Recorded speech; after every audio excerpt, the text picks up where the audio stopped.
The Liniar sliding patio door with its revolutionary air glide system is one of the smoothest and most energy-efficient PVCU patio doors on the market.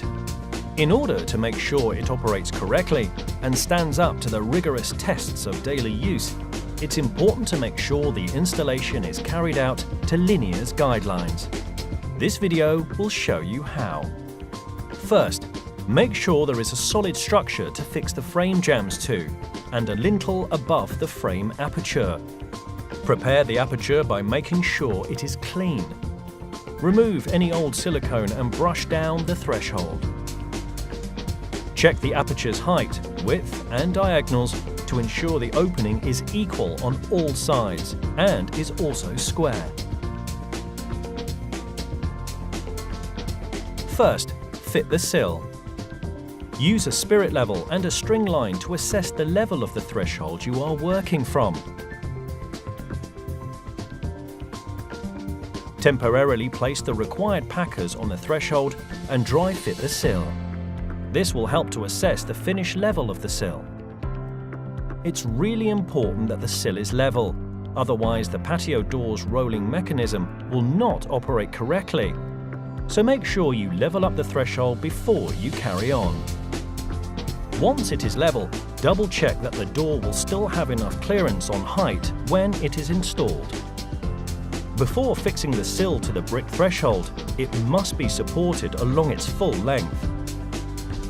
Use a bed of mortar along the full sill length between the required packers.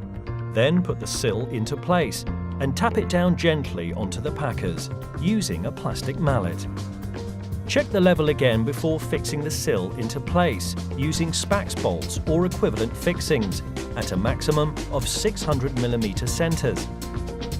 Ensure the fixings are not over-tightened, causing unnecessary distortion, and check the level and bow at each step of the process.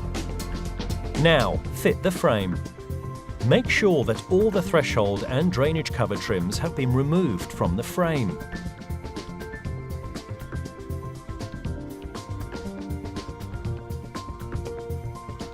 Run a silicone bead along the outer edges of each side of the sill, joining the rear upstand to Liniar's unique middle upstand. This will ensure a weather-tight seal for the doors. You should also cover the top of any fixings in the sill with silicone, as this will avoid any water ingress.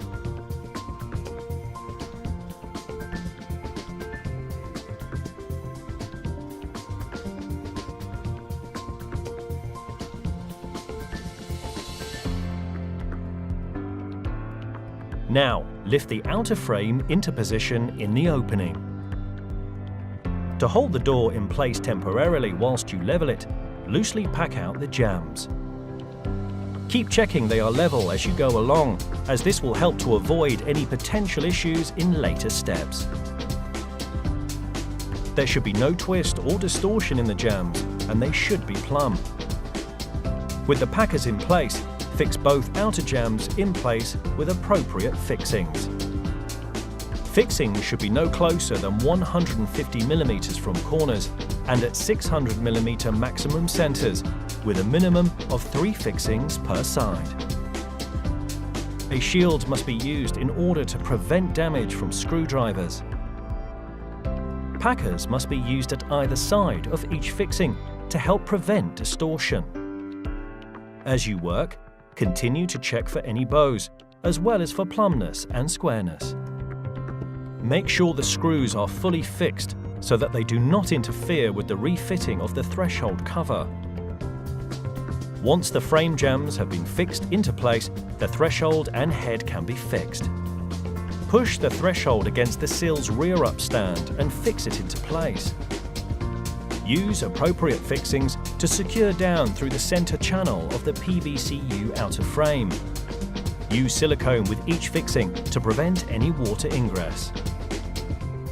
Pack the head parallel to the sill. A timber lat can be used to help ensure it is parallel. Fix the head into place, completing the outer frame installation. Once the outer frame is in place, perform a final check of the doors for level, plumb and squareness.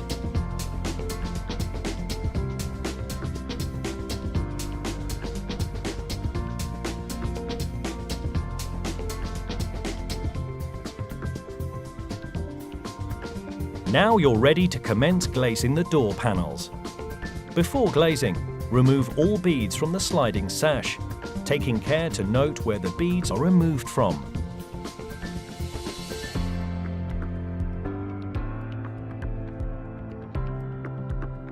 Before glazing, we recommend you remove the door handle using a 4mm Allen key. Add silicone between each vertical platform to help keep them in place and ensure that none of the platforms obstruct any drainage holes. Start fitting the glass onto the linear glazing platforms from the inside and pack it appropriately. Once the glass is in place, the beading can be replaced, starting with the shortest pieces first. Use a plastic mallet to tap each piece into place. We recommend starting in the corners and working towards the middle. Repeat this process to glaze the fixed sash.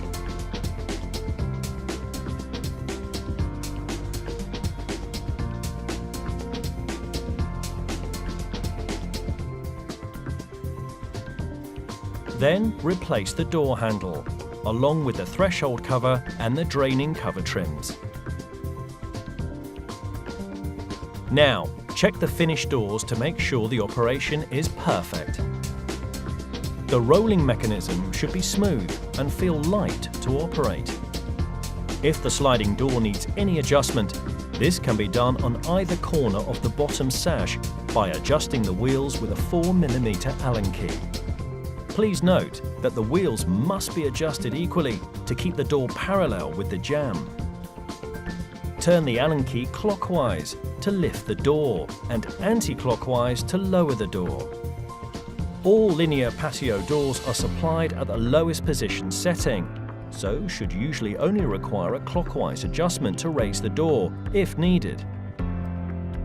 If necessary, the chute bolt can be adjusted by reinstalling with either the round or the elongated hole facing towards the jamb. Just a few final checks and the installation is complete. Check that the handles and locking mechanisms operate smoothly, that the sliding action is smooth and free running, and that the locks operate correctly when closed. The rolling mechanism won't work smoothly if there's any debris in the door track, so make sure you clean it properly with a soft brush. Don't forget, you can also consult the Liniar patio door installation guide for further information about each step of the process. The installation is now complete, and the homeowners can enjoy their new Liniar sliding patio door.